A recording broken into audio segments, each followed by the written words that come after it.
Now here's the context. Here's the text we just read this morning, verse 13. Now when they saw the boldness of Peter and John and perceived that they were uneducated, common men. Everybody say uneducated, common. Now when we read this one, what does it say? Ordinary with no special training.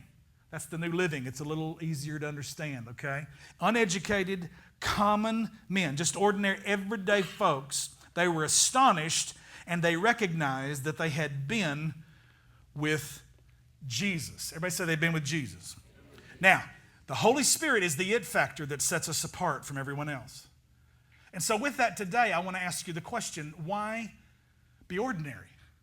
Why be ordinary? Because God can use ordinary people and make my ordinariness meet His extra and do extraordinary things in and through my life and yours too. When I looked up the word, and it says with no special or distinctive features, normal, usual, standard, typical, common, customary, habitual, everyday, regular, routine, average, run-of-the-mill, middle of the road, conventional, unremarkable. How many of you would like to have a review of your life or your job or your work? And these words were used in the review about you. He's so unremarkable, unexceptional, undistinguished, nondescript, colorless, commonplace, humdrum, mundane, unmemorable, pedestrian. Oh, go get a couple $100 words now. Prosaic, quotidian. That sounds like a disease in the intestines. I don't know. Uninteresting. You're just quotidian. Uninteresting.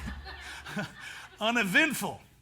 Dull, boring, bland, suburban, hackneyed, garden variety, plain vanilla, nothing to write home about. And it goes on and on and on and on. I mean, when they looked at them, they knew all those guys were that. Ordinary. Everybody say ordinary. And they were amazed at what was going on that was coming out of the mouths of these guys because they were so filled with boldness and conviction because they'd had no training. They were uneducated, common, ordinary men with no special training in the Scriptures. But they noticed that they had been what? With Jesus. Now, people, if I can get you to be with Jesus, if I can just get you in the middle of...